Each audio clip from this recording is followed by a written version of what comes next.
cette vidéo, nous allons créer un donut dans Blender. C'est parti. Alors, excusez-moi pour cette absence, j'ai malheureusement eu un bug.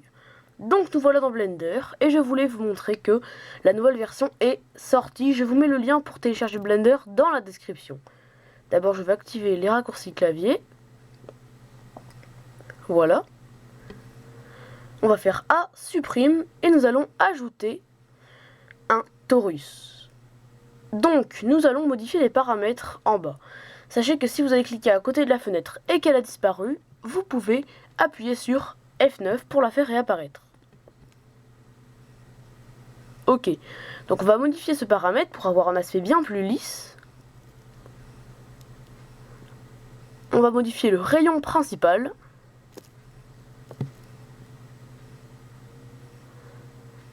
On va modifier ce nom de vertice ici. On va mettre la même chose partout. Ok, donc là nous avons un réglage, voilà. Et en le modifiant, cela donne bien plus un aspect de donut. Donc, nous allons rétrécir un petit peu le rayon. Ok, c'est peut-être un peu gros.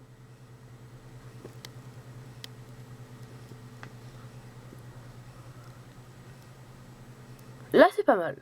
Donc, maintenant, vous voyez, le donut est partout pareil. Donc, ce que nous allons faire, c'est que nous allons un petit peu le modifier un petit peu partout pour que cela donne un aspect moins pareil, tout partout pareil. Donc, nous allons activer le mode ici, prendre le mode face, et nous allons prendre le mode pour déplacer et déplacer un petit peu. Donc, vous voyez, cela déplace toutes les zones qui sont proches, tout simplement. Et avec la molette de la souris, on peut rapprocher ou éloigner, tout simplement sélectionner la zone que l'on veut modifier et celle qu'on ne veut pas modifier. Donc on va modifier un petit peu par-ci par-là. Donc comme je vous ai dit que la molette de la souris, on peut agrandir ou rétrécir. Voilà, là c'est pas mal. Donc on va monter un petit peu. Voilà, là c'est pas mal. Avec la molette, je vais rétrécir un petit peu, voilà, pour que ce soit plus centré sur une sélection.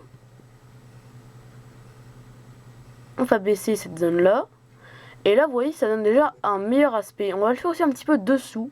Parce que vous voyez, c'est bizarre, si je le mets bien rond dessous, pardon, excusez-moi, c'est l'inverse. Si je le mets bien rond au-dessous.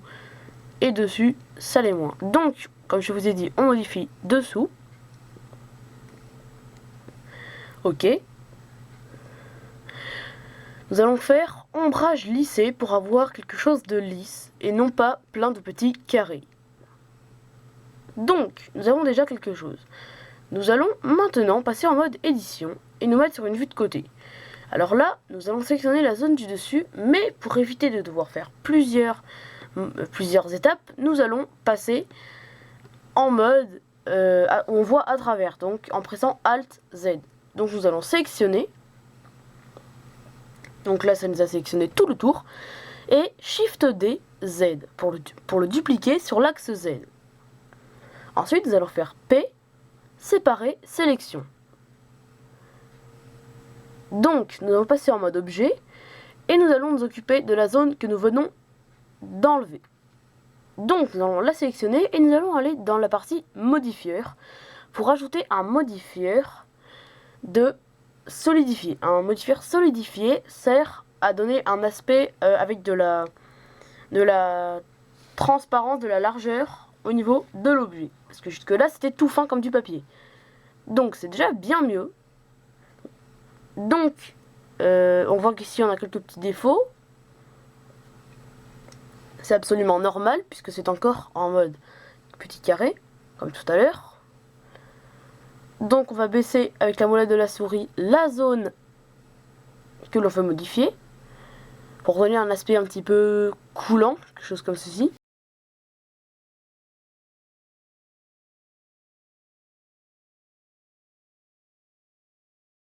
Alors, nous allons ajouter un subdivision surface pour le diviser, le subdiviser, comme c'est marqué dans le nom. Et alors, je l'ai dupliqué, donc je vais enlever celui-là. Voilà. Donc, appliquer, comme tout à l'heure. Et maintenant, en mode edit, vous allez voir qu'on a beaucoup plus de petits carrés. Donc, c'est très pratique pour faire beaucoup de précision, surtout pour le mode sculpt. Parce que si jamais vous prenez votre sculpt, mais qu'il est très peu subdivisé, cela ne fonctionnera pas bien. Donc, comme je vous ai dit tout à l'heure, on refait la même étape, sauf que maintenant que c'est subdivisé, eh bien, nous avons bien plus de contrôle. Ok, donc là, on va passer en vue au-dessous, et nous allons sélectionner ses faces, et faire G.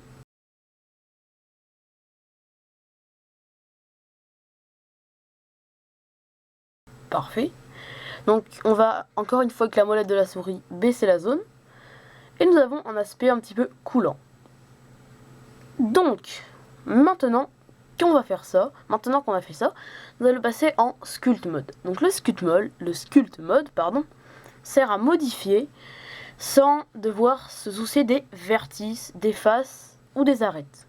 Donc nous allons commencer avec le mode sélectionné par défaut. On va baisser un petit peu la force pour éviter de faire par exemple des grosses boules ou des grosses traces sur la patte. Donc nous allons en appliquer un petit peu pour le rendre plus difforme. Ah, alors là, il y a trop de force. Ça donne un aspect un petit peu bizarre. Donc on va baisser la force. Ok, on va augmenter le rayon pour modifier sur une plus grande partie. Donc nous allons soulever un petit peu ici. Il s'agit qu'en pressant CTRL, vous allez pouvoir faire l'inverse de ce que fait la fonctionnalité sélectionnée. Ok, donc on va modifier par-ci par-là.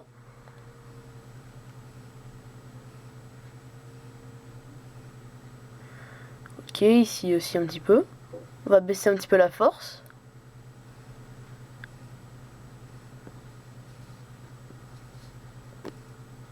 Voilà. Là c'est pas mal. Peut-être encore un petit peu. En augmentant la force. Parce que vous voyez, il faut qu'on voit que ce n'est pas exactement la même chose qu'au-dessus. Parce que sinon, cela va donner un aspect bizarre. Je voulais d'abord vous dire que cette vidéo sera en 2 parties. La prochaine partie doit sortir la semaine prochaine.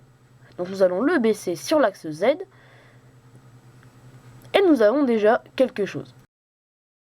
Donc maintenant, ce que nous allons faire, c'est que nous allons nous occuper de faire les petits grains qui sont dessus. Maintenant, nous allons commencer le particule mode. Donc déjà, nous allons quitter le mode par défaut ici, que nous avons activé tout à l'heure. Voilà, c'est fait. Nous allons sélectionner la zone du dessus et passer en mode particule. Mais nous allons commencer par ajouter une icosphère et nous allons la modifier pour faire ces espèces de petits grains, comme je vous le dis tout à l'heure, à mettre dessus. Donc nous allons la rétrécir parce qu'elle est bien trop grosse. Encore un petit peu. Hop.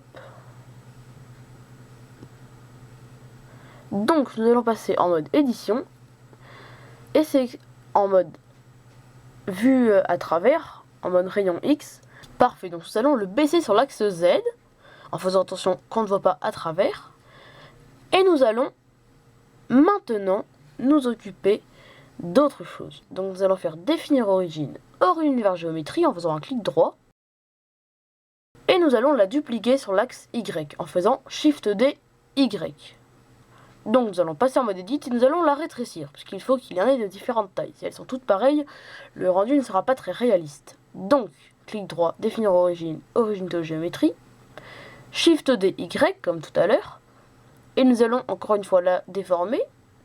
Donc vous voyez, ce n'est pas obligé d'être extrêmement droit, parce que je n'ai jamais vu de donut extrêmement droit. Définir origine, origine vers géométrie, encore une fois, Shift D Y. Hop, voilà. Maintenant que nous avons ça, nous allons pouvoir faire un S pour la rétrécir. Ensuite, nous allons faire Nous allons déplacer un petit peu celui-là pour que ça se voit plus. Un petit peu sur l'axe Z aussi, voilà. Ensuite, nous allons faire SZ, parce que je le trouve petite sur l'axe Z, c'est-à-dire sur la hauteur. Et la rétrécir encore une fois. Nous allons la dupliquer en faisant Shift D, Y. Et nous allons l'agrandir sur l'axe Z et Y. Donc, maintenant nous en avons plusieurs. Nous en avons en tout 5. Donc nous allons toutes les sectionner, comme vous allez me voir, et nous allons faire M. Nouvelle collection, et nous allons les mettre dans une nouvelle collection. La collection s'appelle collection 2, et nous allons faire OK. Maintenant, nous allons pouvoir nous occuper du système de particules. Donc nous allons sélectionner la zone au-dessus, mais d'abord nous allons faire Shift Z pour repasser en mode solide. Nous allons prendre la zone, aller dans le menu particules, cliquer sur plus, cliquer sur cheveux, et là nous avons un donut vraiment bizarre qui apparaît, c'est normal. Nous allons descendre dans rendu, et nous allons sélectionner collection. Nous allons choisir la collection 2. Et là, comme par magie, nos petits objets apparaissent. Donc on voit qu'ils sont encore beaucoup très petits, très petits. Donc on peut modifier ici, mais cela ne nous donne pas beaucoup de possibilités. Je vous conseille plutôt de les agrandir directement dans l'interface 3D. C'est plus facile. Donc, encore un petit peu je pense. Voilà, c'est déjà bien mieux. Mais vous voyez, on voit que tous les pilules sont dans la même direction. Nous allons cocher la case avancer et nous allons augmenter le nombre. Hop, voilà. C'est pas mal. Peut-être qu'il y en a un peu trop. Je pense que là c'est bien. Donc nous allons cocher la case avancer et nous allons descendre dans rotation. Nous allons cocher la case et ici nous allons modifier les réglages pour que aléatoirement Blender nous mette les particules d'une zone à l'autre. Ok. Donc nous allons sélectionner le mode ici et là nous avons déjà quelque chose de très réaliste. Donc nous allons modifier encore un petit peu les réglages. Voilà. Parfait, là c'est bien. Peut-être modifier un petit peu. Et attention, si vous baissez trop, ils redeviendront tous dans la même position. Donc nous allons réajouter du aléatoire. Hop, voilà. Et là, c'est pas mal. Donc, comme je vous l'ai dit en début de vidéo, cette vidéo est en 2 parties. La prochaine partie sort la semaine prochaine. Et je vous dis à la semaine prochaine pour de nouveaux tutoriels sur les cinéastes vous productions.